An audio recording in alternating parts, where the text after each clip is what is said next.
Il est 13h08 sur BFM TV. Soyez les bienvenus si vous nous rejoignez pour Affaires suivantes, le magazine qui décrypte chaque semaine l'actualité police-justice. Dans un instant, nous suivrons cet hommage rendu à Éric Masson, ce brigadier de 36 ans, père de 2 enfants, assassiné froidement mercredi à Avignon alors qu'il contrôlait un point de deal. Un hommage va avoir lieu dans les prochaines minutes, aux alentours de 14h. Hommage des habitants d'Avignon qui, vous le voyez sur ces images en direct, commencent à arriver pour se recueillir, pour écrire quelques mots en hommage à Éric Masson. Hommage aussi de ses collègues policiers qui seront présents.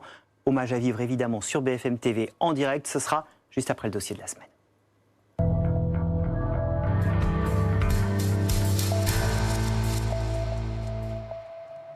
Nordal Lelandais finira-t-il par dire la vérité? Tout au long de cette première semaine de procès, les témoignages se sont multipliés. Ses ex-petits amis, ses copains d'enfance, parfois ébranlés, il n'a jamais craqué. Nordal Lelandais, un homme aux 2 visages, est-il en plein contrôle, en pleine opération de dissimulation? Récit, impression d'audience, explication dans un instant avec Dominique, avec nos invités. Mais d'abord, retour sur cette semaine avec Constance Botsen.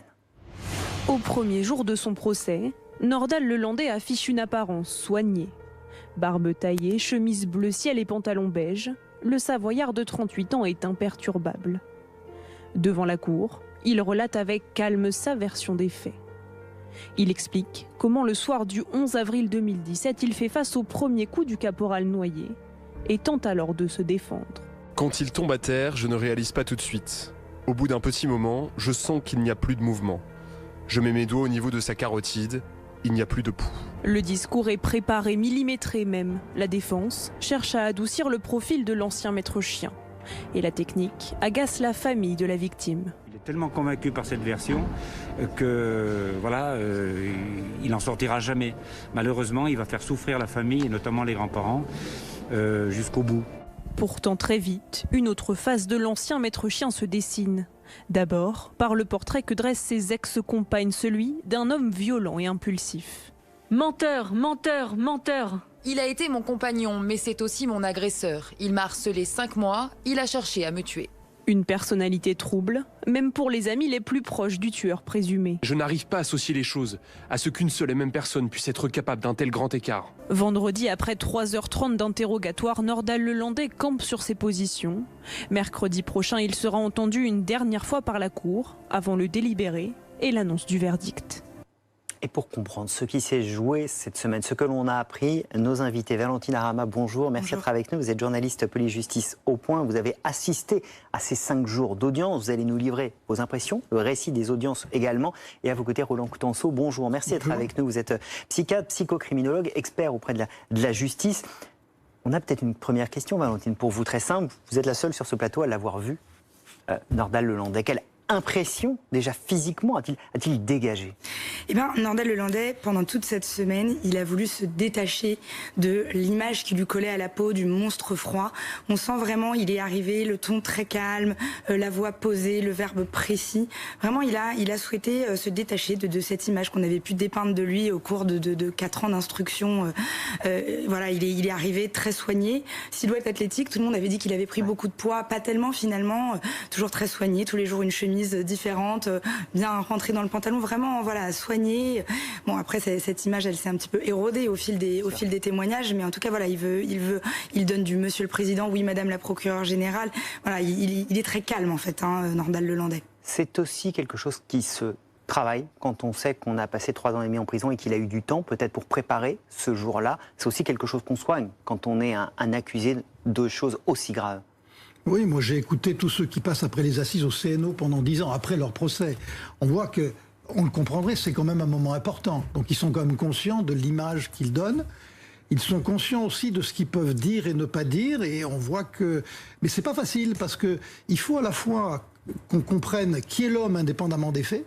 Ensuite, il faut qu'il s'explique sur deux actes hors normes qui sont un petit peu dans le procès. Et puis, c'est compliqué. On a vu qu'il a été présenté à un moment donné comme un serial killer. Donc, au fond, il est dans une situation un peu difficile. En plus, c'est peut-être pas quelqu'un qui est habile pour parler. Ensuite, pour expliquer ses propres émotions, ses propres explications, on voit que même stimulé par son avocat, il n'y arrive pas. Donc, finalement, on pourrait dire que être dans le box d'un accusé, en tant qu'accusé, c'est difficile pour tout un chacun, mais c'est difficile quand on a des choses graves à se reprocher, bien évidemment, tout simplement.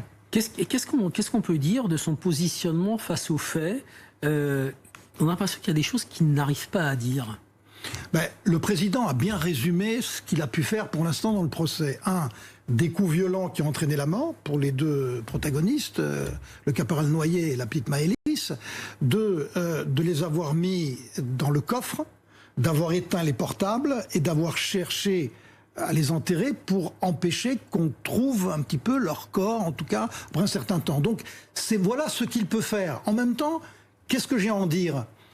Pourquoi ce que tout le monde voudrait? Pourquoi vous avez fait ça? Qu'est-ce qui s'est passé? Comment vous en êtes arrivé là?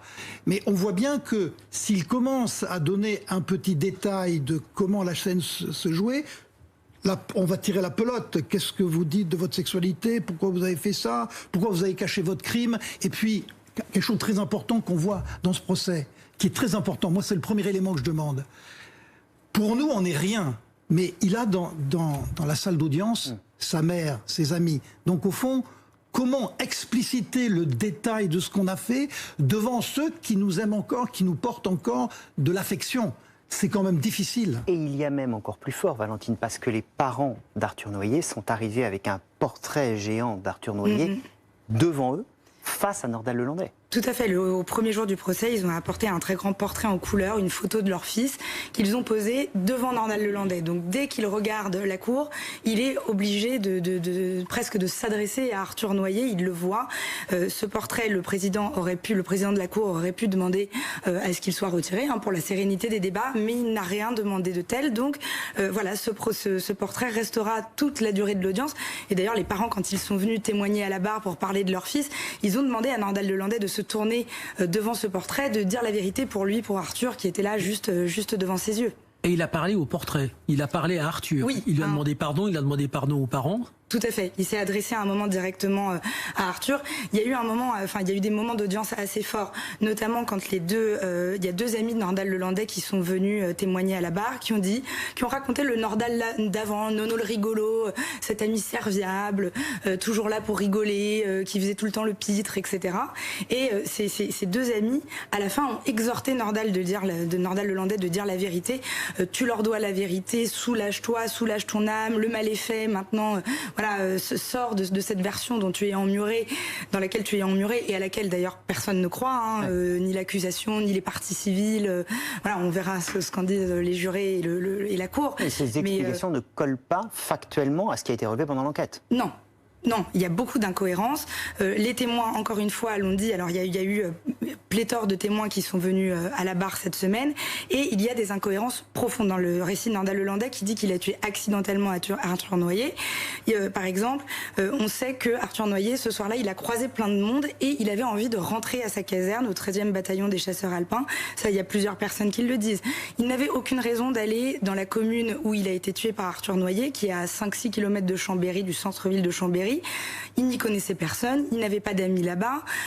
Et enfin, ça les experts l'ont relevé, les experts scientifiques, Arthur Noyer, il était alcoolisé. On l'a vu sur les images de vidéosurveillance. À un moment, il est assis, il tangue en avant, en arrière. Il est en état d'ébriété, c'est clair. Et les experts l'ont dit, quand on est en état d'ébriété, on perd l'équilibre.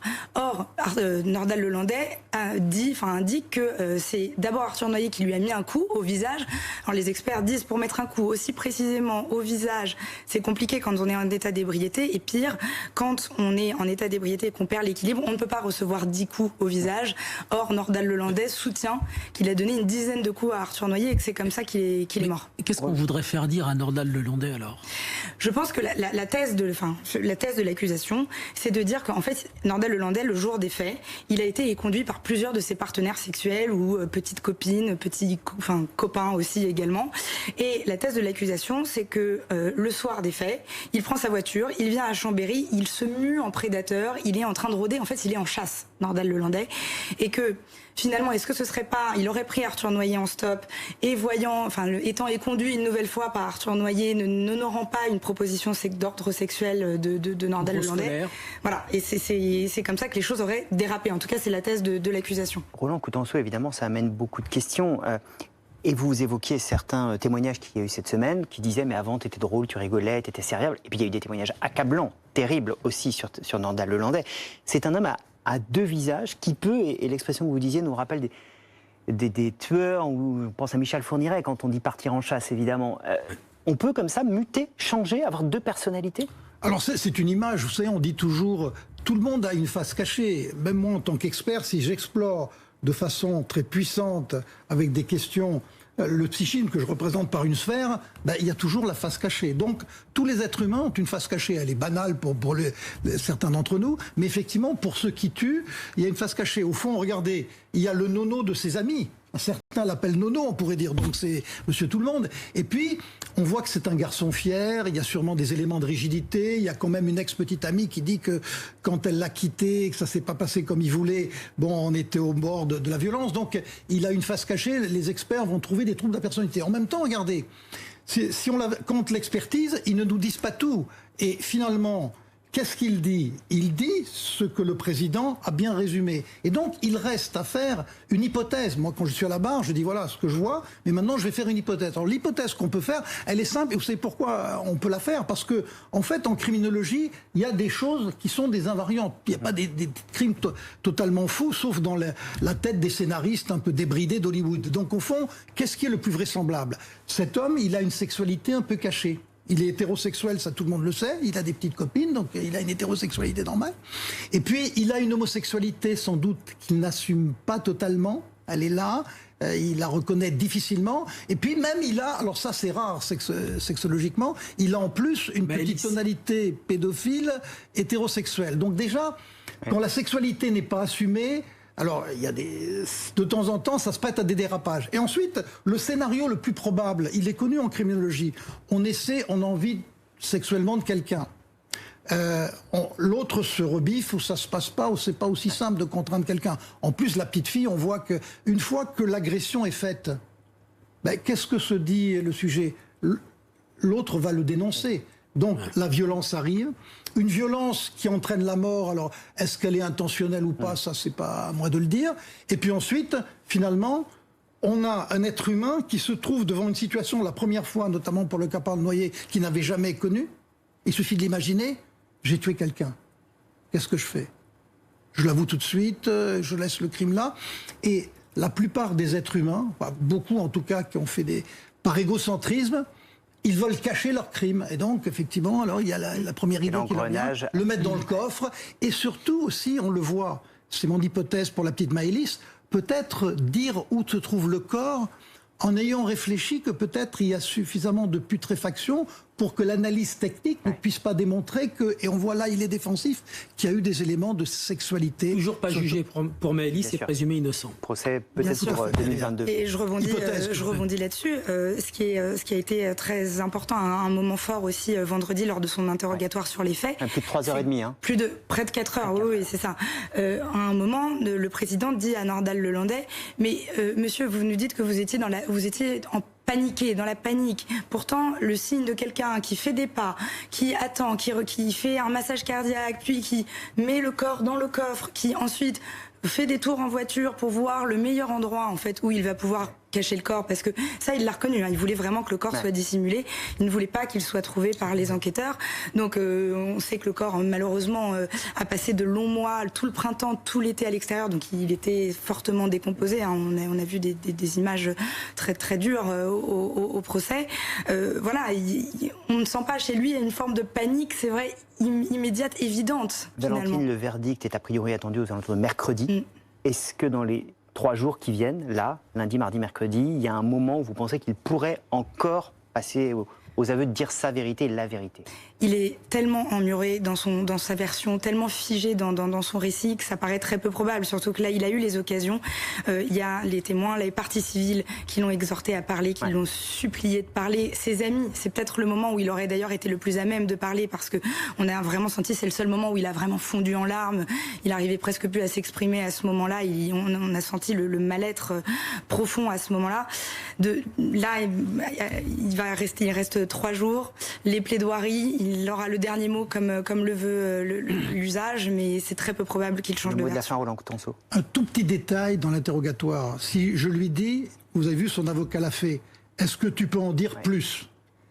Il y a une autre manière de procéder, de dire, voilà, écoutez, voilà l'hypothèse qu'on fait de ce que vous avez fait, et ce que j'ai dit tout à l'heure. Et est-ce que c'est assez proche de la vérité, Nordal Lelandais. Et parfois, dans mon expérience, le sujet dit oui, il ne peut pas l'expliciter lui-même, mais il peut convenir d'un scénario qu'on lui propose. Merci beaucoup à vous deux sur le plateau d'Affaires suivantes. C'est passionnant de vous entendre et on continue évidemment à suivre ce procès Nordal Lelandais tout au long de la semaine sur BFM TV. On se retrouve dans un instant pour la deuxième partie de l'émission et évidemment pour suivre cet hommage en direct, hommage à Éric Masson, ce brigadier de 36 ans, père de famille, 2 enfants. Il intervenait sur un point de deal mercredi. Un homme lui a tiré dessus, il en est mort. Aujourd'hui, ses collègues policiers venus de toute la France vont lui rendre hommage à Avignon. Les habitants d'Avignon sont également là et vous le voyez, ils sont en train d'arriver. Nous serons sur place dans un instant, à tout de suite.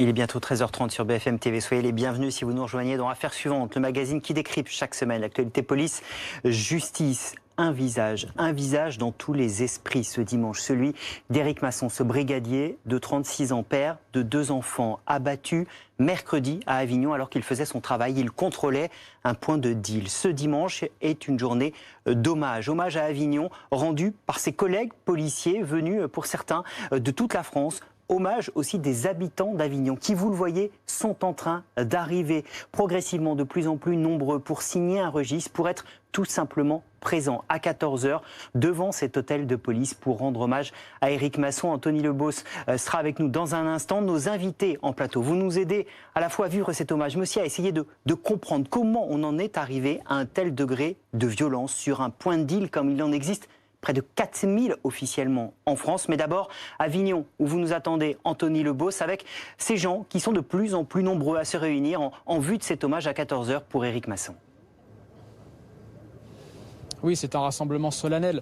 En hommage à Éric Masson, il y a des habitants d'Avignon, il y a surtout des policiers qui viennent de toute la France pour honorer la mémoire de ce policier froidement abattu mercredi. Un hommage dans la plus grande pudeur et la plus grande dignité selon les syndicats de police pour honorer sa mémoire mais aussi son action au sein de la police. Il y a donc ici plusieurs centaines déjà de personnes, vous le voyez sur ces images de Philippine David, pour rendre hommage à ce policier froidement abattu, des habitants, des policiers qui viennent écrire quelques messages de condoléances sur les registres qui sont installés devant ce commissariat d'Avignon. Il n'y aura pas de banderole syndicale.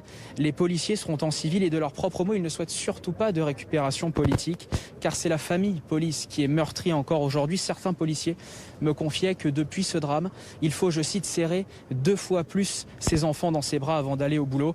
Ils veulent donc évidemment rendre hommage aujourd'hui à leurs collègues froidement abattus ce mercredi à 14h. Donc dépôt de gerbes devant le commissariat, pas de prise de parole prévue. À 14h30 ensuite, une délégation de 3-4 personnes par syndicat iront sur les lieux du drame pour déposer des gerbes. C'est donc un hommage populaire que voulaient les syndicats de police, ouvert à tous, ouvert aux habitants, tous unis dans une même douleur, celle d'avoir perdu un collègue, un ami, un frère d'armes. Anthony Lebos avec Philippine David, avec qui on va suivre évidemment cet hommage en direct sur BFM TV. Avec nous en plateau, Mathieu Vallet, bonjour, merci d'être là. Vous êtes secrétaire général adjoint du syndicat indépendant des commissaires de police. Jean-Michel Schlesser, bonjour, ravi de vous accueillir. Vous êtes ancien policier, vous êtes devenu sociologue, chercheur associé au Centre de recherche sociologique sur le droit et les institutions pénales, spécialiste notamment de la sociologie de la violence. Et Guillaume Faure, notre consultant sécurité intérieure, est avec nous. Bonjour. Et Guillaume, d'abord je voudrais qu'on revoit ces images, Mathieu Vallet, parce qu'ils sont là, les Avignonnais. Ils sont là pour rendre hommage à Éric Masson. On est à une demi-heure du rendez-vous qui est donné pour cet hommage et il y a déjà beaucoup de monde. Ça vous fait plaisir, c'est une forme de réconfort de voir que les citoyens sont là et vos collègues policiers aussi, on voit ces brassards.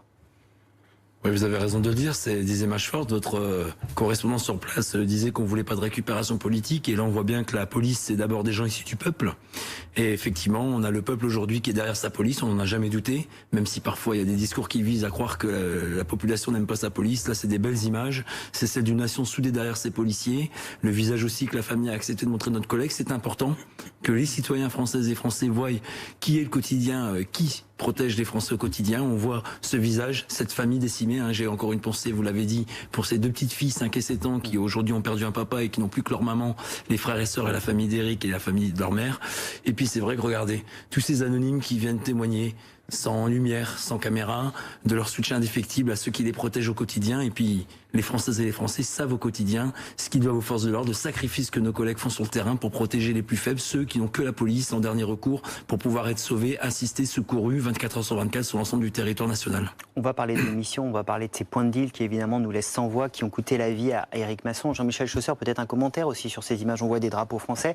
Il y a des moments comme ça de drame où on se dit finalement la population elle est soudée avec ces policiers, même si on entend beaucoup de discours inverses. Ça permet de confirmer ce que disent les sondages, à savoir qu'il y a une grande majorité de Français, une grande majorité de citoyens, majorité silencieuse, trop silencieuse malheureusement, qui aiment leur police, en tout cas qui ne la détestent pas, et qui par leur présence montrent que effectivement, et les policiers, je pense aujourd'hui, ont ce besoin d'avoir un soutien de cette majorité autrement silencieuse, plutôt que d'avoir une minorité très agissante et qui fonctionne principalement par anathème et qui remet largement d'huile sur le feu. Bon, aujourd'hui, bien évidemment, ce n'est pas le jour, mais c'est bien d'avoir, je pense, pour les policiers, ce réconfort-là par la présence du peuple français. Mathieu Vallet, je voudrais vous poser une question brutale. Un de plus, Éric Masson, jusqu'à quand? Non, mais c'est pas un de plus, c'est celui qui fait déborder le vase, en fait. Les policiers ne supportent plus de perdre des collègues pour des actions du quotidien, pour des actions de police. Et j'ai même envie de vous dire que vendredi matin à Villeurbanne, à 4h10, on a encore évité un drame. On a un policier qui doit son salut à sa main qu'il a porté à la hauteur de son abdomen quand un cambrioleur, cette brigade anticriminalité, qui agit au quotidien pour la sécurité des Français en flagrant délit en interpellant les auteurs de crimes et délits, a failli laisser sa vie.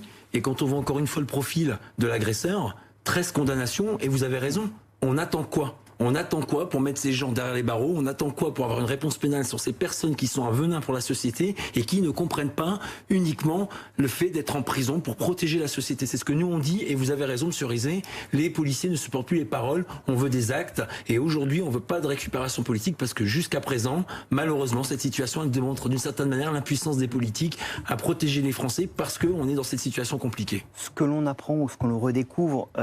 Guillaume Farn, à l'occasion de ce drame malheureux et de Villeurbanne dont vous parliez aussi, c'est que avant, on avait des grands bandits qui tiraient sur des policiers, on avait des gens puissamment armés, on savait les policiers parfois engagés sur des missions très difficiles. Là, on est sur une opération du quotidien. 4000 points de deal en France, des contrôles, il y en a des dizaines et des centaines. Je parle sous votre contrôle tous les jours. Oui, il y en a quotidiennement. Effectivement, vous citiez les grandes affaires de police judiciaire des années 70 et 80. On parlait du gang des Lyonnais, du gang des Postiches, de Mesrine. Enfin, tous ces grands bandits ou ces gangs étaient très violents, étaient armés. Était considérablement armé. Enfin, je veux dire, lors de l'arrestation de Mesrine, il y a des grenades dégoupillées dans la voiture. Je veux dire, ce sont des armes de guerre. Et ils n'hésitaient pas à faire feu. D'ailleurs, enfin, je veux dire, sans remonter toute la légende de la police judiciaire, mais quand Broussard et Mesrine s'échangent quelques mots aigres-doux, c'est le premier qui retrouve l'autre tirera. Voilà, c'était ça. Donc, on était dans une sorte d'hyperviolence. Maintenant, là, peut-être la différence, c'est que ça touche aussi le policier du quotidien, celui qui est sur la voie publique, celui qui est en patrouille, celui qui reçoit l'appel sur les ondes, et qui peut être aussi engagé par le feu, sans qu'ils s'y attendent, de façon soudaine. C'est très brutal, pas le temps de se préparer, et vous perdez la vie. Et ça, ça crée un sentiment aussi très anxiogène au sein des rangs de la police nationale, parce qu'il y a une forme d'interchangeabilité, ça peut être n'importe qui. C'est-à-dire que la sécurité publique, c'est l'écrasante majorité des fonctionnaires de la police nationale. C'est la moitié des effectifs, c'est même plus de la moitié des effectifs. Pour qu'on comprenne bien, vous allez vous compléter évidemment, le travail au quotidien d'Éric Masson, c'est quoi quand on est brigadier comme lui ? Quand vous êtes en sécurité publique, d'abord il faut remettre les chiffres en place. Il y a 140 000 policiers en France, tout corps confondu. Plus de la moitié, c'est la sécurité publique. C'est la police en tenue, la police sur la voie publique, celle qui intervient quand on l'appelle en faisant le 17. Vous faites le 17 parce que vous êtes en détresse, c'est la sécurité publique qui vient, c'est les gens qui sont les plus proches. Et c'est les cambriolages, c'est les agressions dans la rue, c'est un téléphone volé à l'arraché, c'est ces gens-là. C'était ça, Éric Masson. Mais c'est ça d'ailleurs la bascule.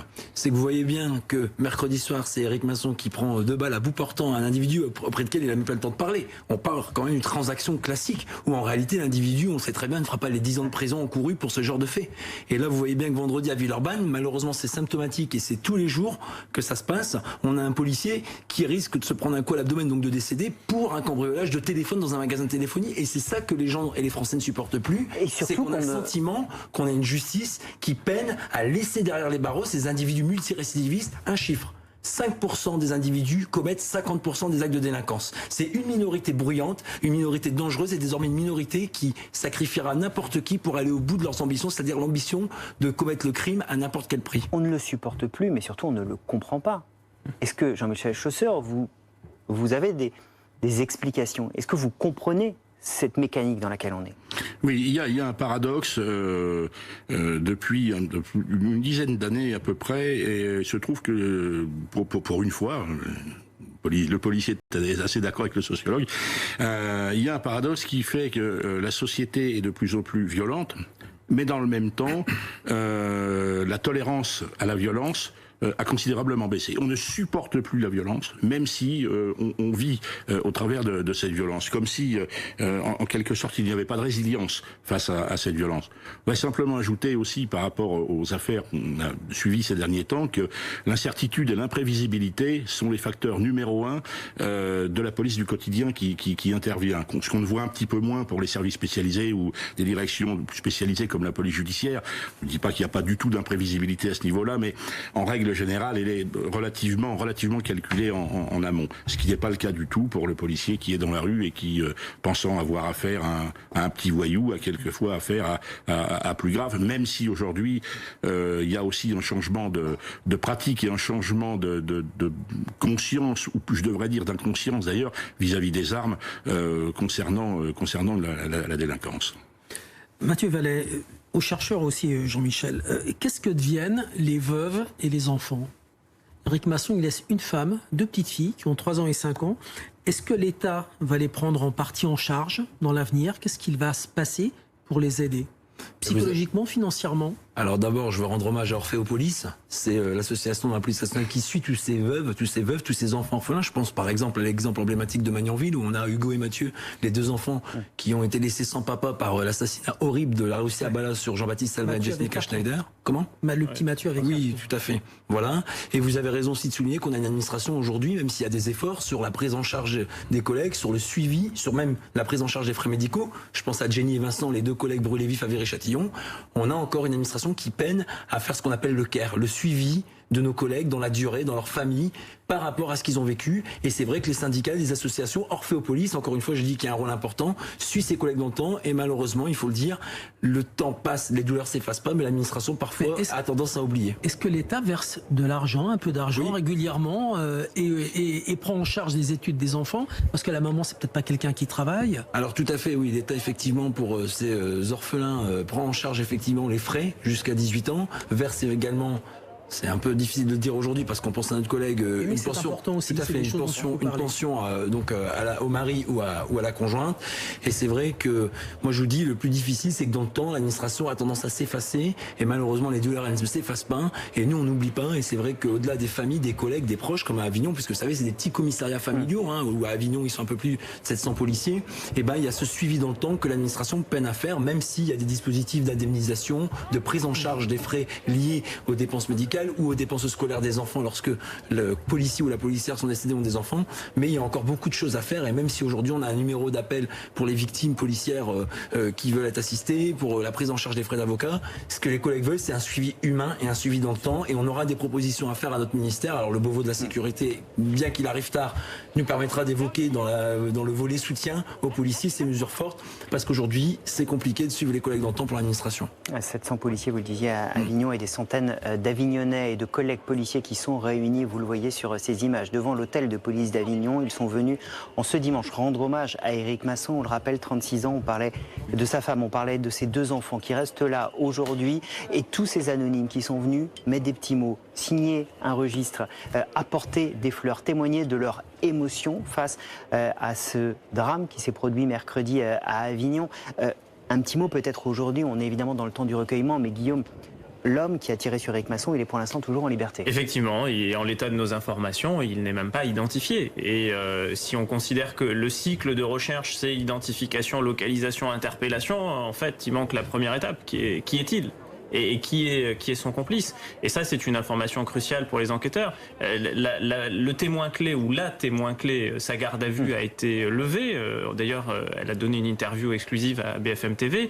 Bon, quand on l'écoute, on comprend que probablement ce qu'elle a pu dire ou donner comme information aux enquêteurs, c'est pas ce qui va permettre de trop progresser non plus. C'est-à-dire que elle a une vision assez partielle de ce qui s'est passé. Bon, elle a pu livrer ce qu'elle avait vu, mais il manque des éléments cruciaux. On a une idée du profil de cet individu? Très probablement lié au milieu du trafic de drogue, parce que présent sur un point de deal, parce que présent sur un point de deal armé, parce que présent sur un point de deal armé et ouvrant le feu sur un policier S-qualité, parce que ce fonctionnaire portait quand même un brassard police, et la personne qui était en garde à vue l'a confirmé, et puis elle l'a redit sur notre antenne. Donc probablement que c'est ça, mais quand vous n'avez pas les images de vidéoprotection qui sont facilement exploitables, quand en police technique et scientifique vous avez peu de relevés, peu d'empreintes, quand le bornage des téléphones portables est soit long, soit pas vraiment concluant, bien ça peut prendre du temps. Bon, après, il faut aussi dire que ce temps joue contre la personne recherchée et que ces personnes finissent toujours par commettre des erreurs qui profitent généralement aux enquêteurs. Il y avait une arme, hein, l'auteur avait une arme, donc se repose la question de ces armes en circulation. 8000 armes saisies en France en 2020, ça en fait 21 par jour. Oui, bah effectivement, d'abord sur les points de deal aujourd'hui, lorsque les collègues interpellent des dealers ou même des choufs, à proximité lors des perquisitions, on constate qu'il y a énormément d'armes, des kalachnikovs, donc des armes de guerre, et même des armes de poing. Et puis à l'époque, effectivement, les individus s'approvisionnaient dans les pays de l'Europe de l'Est, dans les pays de l'ex-Yougoslavie. Et aujourd'hui, on se rend compte que par les réseaux sociaux, par le bouche à oreille, par cette gangrène milieu mafieux et petits dealers du quotidien, qui malheureusement aujourd'hui, notre collègue en a été la première victime, et ben il y a une facilité de se procurer des armes pour protéger des planches à billets et des barrettes de cannabis et de stupes, c'est ça la réalité. Et je rajoute par rapport à Guillaume Fard, effectivement, que tant que cet individu ne sera pas arrêté, ça sera une douleur intense qui restera dans la plaie des collègues. Et la famille, la première chose au-delà du recueillement du deuil qu'elle attend, c'est qu'elle puisse avoir devant elle cet individu, voire éventuellement les complices, qui ont provoqué l'ignoble meurtre de notre collègue mercredi soir à Avignon sur un point de deal de proximité. Et d'ailleurs, votre toxicomane qui est interviewé le disait. Les policiers, je les connaissais. Le point de deal, je le connaissais. Ça se passait bien. Les policiers me contrôlaient comme j'ai l'habitude parfois d'être contrôlé. Donc, en réalité, on a basculé dans l'horreur mercredi soir pour une opération du quotidien des policiers et surtout pour une opération à 2 barrettes 10 € dans laquelle en fait l'individu, je le redis, n'aurait pas risqué une grosse peine. Et là aujourd'hui on voit qu'effectivement le collègue sociologue disait tout à l'heure, on en paye le prix fort. Et on va aller à Avignon retrouver Anthony Lebos. Anthony, de plus en plus de monde au rendez-vous de cet hommage pour Éric Masson.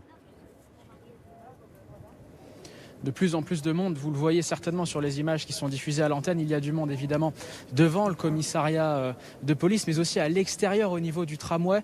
Il y a plusieurs centaines de personnes, on peut le dire, qui sont rassemblées aujourd'hui. C'est un rassemblement qui avait été organisé à l'initiative de plusieurs syndicats de police, un hommage pour Éric Masson dans la plus grande pudeur et la plus grande dignité, c'est ce que voulaient les syndicats de police. Et vous le voyez sur ces images, ce sont des habitants d'Avignon qui viennent signer quelques messages de condoléances, prendre quelques minutes ici pour honorer la mémoire d'Éric Masson, ce policier de 36 ans froidement abattu ce mercredi. Il y a des habitants, je vous l'ai dit, il y a surtout des policiers qui viennent de toute la France, qui sont venus de toute la France, donc des policiers qui sont aussi syndiqués, mais il n'y aura pas de banderole syndicale, ils sont tous en civil, ils ne veulent surtout pas, me disent-ils, de récupération politique parce que c'est la famille police qui est aujourd'hui meurtrie. Certains policiers me confiaient effectivement que depuis ce drame, il faut serrer, je cite, 2 fois plus ses enfants dans les bras avant de partir au boulot. Émotion qui est extrêmement perceptible dans les regards, dans les gestes également. Il y a beaucoup d'accolades aussi, on sent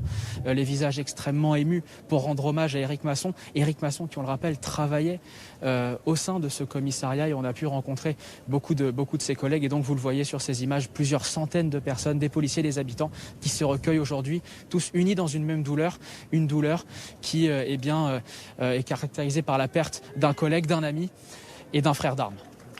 Et on vit évidemment cet hommage. Et ces applaudissements que vous pouvez voir aussi en direct.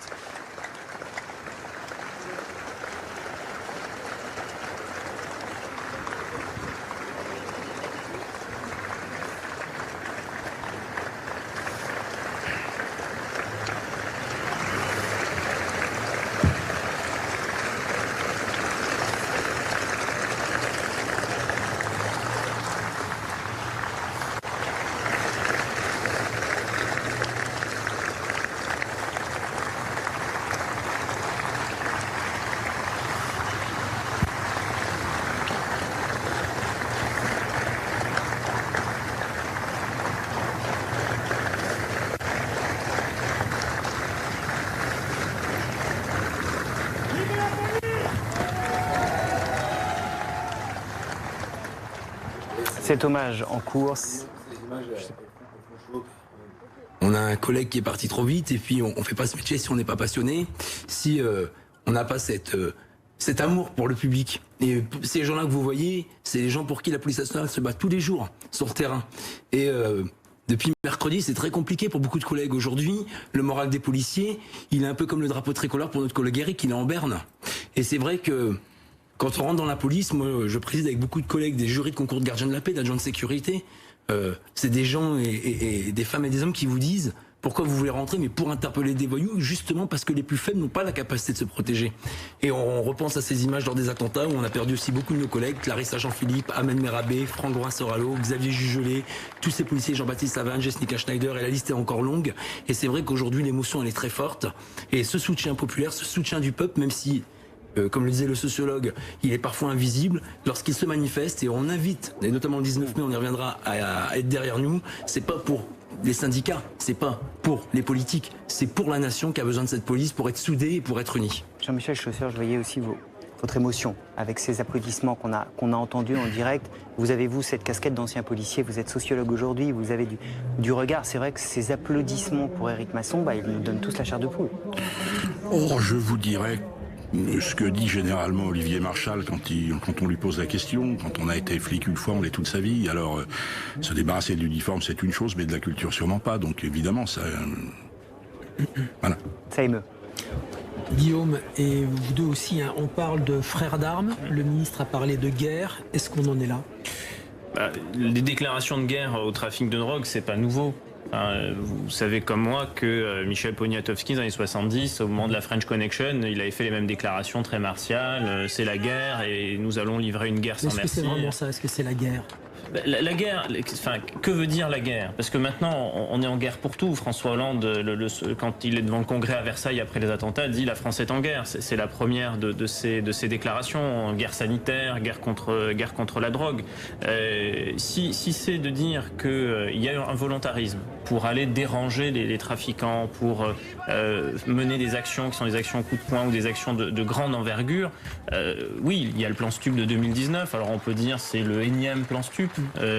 Qu'on peut néanmoins créditer une ambition, c'est de livrer une guerre de bout en bout, c'est-à-dire de prendre en compte la dimension internationale et la dimension très locale, et que ça avance sur deux jambes, avec d'un côté la création d'un office qui est l'OFAST. Alors il est récent, il a 1 an et demi, mais il a déjà démantelé des trafics de dimension internationale, et puis une dimension très locale avec l'amende forfaitaire délictuelle qui est censée aller pénaliser le consommateur. Bon, tout cela prend effectivement du temps. Et vous, Jean-Michel, guerre ? Oui, sans rouvrir le débat sémantique précis sur le terme de guerre, je voudrais quand même en perspective revenir quelques instants sur les armes et leurs utilisations. Il y a un changement profond que je qualifie de socio-juridique. Il y a un peu plus d'une dizaine d'années, je mets à part le grand banditisme. La délinquance se méfiait des armes parce que c'était, sans jeu de mots, si vous me le permettez, des armes à double tranchant. L'arme, derrière, il y a des peines et puis ça peut emmener sur des terrains sur lesquels on ne voulait pas aller, donc on se méfiait des armes. Et finalement, c'était peut-être plutôt un moins qu'un plus. Aujourd'hui, ça a changé. Et l'arme devient inévitablement, incontestablement un plus. On l'a vu, on n'hésite pas à s'en servir. Ça renforce d'ailleurs psychologiquement l'idée du caïda. Pour le dire vulgairement, j'ai un calibre, donc voilà. Et ça, c'est une chose, je crois, qui, tant d'un point de vue socio-criminologique que d'un point de vue juridique, et il faut prendre en compte, il faudra travailler aussi là-dessus. Le cœur du problème, est-ce que c'est la drogue ? Alors le cœur, j'exagère probablement mon expression. L'un des principaux problèmes, est-ce qu'aujourd'hui c'est ces trafics de drogue ? On évoquait aussi Fréjus avec une cinquantaine de jeunes qui s'en sont pris à des policiers parce qu'ils avaient été appelés pour tapage nocturne. En fait, ça fait plusieurs nuits qu'il y a des dealers et que la police essaye d'intervenir et qu'elle se fait à chaque fois caillasser, visée par des tirs de mortier. Alors actuellement, c'est vrai qu'on focalise pour des raisons d'actualité qui sont justes et fondées sur les problèmes de stupéfiants, de toxicomanie, et puis le ministre l'a rappelé. Moi, je voudrais simplement rappeler que nombre de policiers disent aussi que sur un contrôle routier, tout simplement, tout bête, sans qu'il y ait de nature a priori liée aux stupéfiants, il peut y avoir ce genre d'action. Et en tout cas, il y a ce type de violence. Sur des actions absolument banales, je dirais, qui confient même parfois à l'action de police administrative, les policiers sont également menacés, au moins, voire caillassés, voire agressés. Donc, alors, les stupéfiants, actuellement, oui, mais j'ai presque envie de vous dire, s'il n'y avait que ça. Ça veut dire que c'est l'image de l'autorité, l'image de la police qui est visée à chaque fois. C'est le sens de ce rassemblement du 19 mai, de ce grand rassemblement pour soutenir la police. On dépassera ce jour-là le cadre d'Éric Masson uniquement. Oui, c'est un soutien populaire qu'on attend du peuple, de la nation, finalement, vis-à-vis de leur police républicaine, vis-à-vis des garants de l'ordre public, des garants de la liberté. Et puis, nous, le mot de la mère de tous les mots et la difficulté, c'est la justice et la réponse pénale. Jusqu'à présent, on constatait que les voyous avaient de moins en moins peur de la police et aujourd'hui n'ont plus peur de la justice. Monsieur Dominique Rizet assiste régulièrement aux audiences criminelles ou délictuelles dans les tribunaux judiciaires ou les cours d'assises. Quand vous voyez d'abord comment les prévenus ou les accusés se comportent d'abord vis-à-vis des magistrats, où ils leur crachent littéralement la figure, quand c'est pas lorsque nos collègues viennent porter leur témoignage ou même lorsque les victimes sont présentes avec leur avocat, on voit bien qu'il n'y a plus de peur du policier ni même du magistrat. Et en réalité, malheureusement, sur beaucoup d'individus, c'est des multirécidivistes. On dit souvent la même chose, mais malheureusement, ça jacasse beaucoup. Mais tant que ça jacassera, ça durera, s'il n'y a pas des actes forts. Et quand on présente les peines planchées sur lesquelles on n'a jamais eu d'évaluation réelle, moi j'ai regardé dans les rapports journalistiques, dans les comptes rendus d'audience, dans les suivis des dossiers, on dit simplement, nous on veut plus jacasser, on veut agir, on veut mettre des propositions sur la table, on essaye, on évalue, et c'est d'ailleurs une autre proposition que les syndicats de police fait, vous voyez, on est unanime sur ces propositions, c'est qu'aujourd'hui, il faut un observatoire qui puisse dire clairement, lorsqu'un individu encourt une sanction, lorsqu'il commet une infraction et lorsqu'il est condamné, est-ce que ces trois maillons sont réellement faits et est-ce qu'ils vont jusqu'au bout de manière à voir que les individus qui commettent réellement des délits et des crimes sont réellement condamnés, font réellement leur peine et sont vraiment ou pas incarcérés. Guillaume, c'est évidemment une question clé. Vous évoquez plein de thèmes, la récidive, le niveau de sanctions que l'on met. Il y a un débat qui s'ouvre aujourd'hui. Quelle peine pour celui qui a tué Éric Masson? Est-ce que c'est la perpétuité? Beaucoup de politiques vont sur ce sujet-là. Est-ce que, la question elle va être un peu globale, mais est-ce qu'on est plus laxiste que d'autres pays en France? Non. Clairement pas. Enfin, je veux dire, d'abord la justice communique ses chiffres. L'annuaire statistique de la justice, vous tapez sur Google, vous l'avez en 10 secondes. Et vous avez absolument tous les chiffres. Et que disent ces chiffres? Qu'on est un des pays qui enferme le plus, qu'on est en surpopulation carcérale, que le taux d'enfermement avait baissé pendant le confinement, il a réaugmenté. Et donc, de toute façon, il n'y a plus de place, que le plan prison qui devait construire davantage de places est de toute façon ralenti, et que la promesse de construction de places n'arrivera pas. Et puis après, il y a une autre question, c'est au moment de la condamnation. Alors, quand vous avez quelqu'un qui est attrapé, interpellé par les policiers, poursuivi, s'il n'est pas mis en détention provisoire, bien, il reste sous contrôle judiciaire et puis on le convoque à une date ultérieure. Que se passe-t-il s'il ne se présente pas? S'il ne se présente pas, il peut être condamné en son absence. Et puis après, que fait-on? On va prendre un mandat de recherche, et puis ces mandats de recherche, les statistiques de la justice donne des informations là-dessus. Elle vous dit quoi? Elle vous dit que en réalité, vous avez des personnes qui ne sont Il n'y a plus de place dans les prisons, c'est pas audible. Il n'y a plus de place dans les prisons. Non, mais il y a plus de place dans les prisons parce que vous avez secoué la tête en entendant ça. Mais on nous avait annoncé dans le début du quinquennat 16 000 places de prison. Oui. Aujourd'hui, il n'y a même pas la moitié qui a été construite. Exactement. Le problème, c'est ça. C'est qu'on fait des promesses, et moi, je ne fais pas de politique, ni même les syndicats, même si certains de nos contradicteurs nous taxent de faire de la politique, on dit simplement tenez les promesses. Et j'entends la surpopulation carcérale. Bon, je note quand même que lors du confinement, on a libéré quand même pas mal de détenus. Et puis justement, M. Dupond-Moretti qui fait campagne, effectivement, il y a beaucoup de sujets à la justice, et notamment cette question des places de prison. Et vous avez raison de le dire, on espère que l'individu, s'il est condamné, parce que pour l'instant, effectivement, il y a cette présomption d'innocence, il fera une réclusion criminelle perpétuité à vie et non pas 22 ans de sûreté. C'est ce que réclament en tout cas plusieurs politiques aujourd'hui. On continue sur BFM TV à suivre cet hommage à Éric Masson, ce brigadier de 36 ans, et la Marseillaise est entonnée devant cet hôtel de police.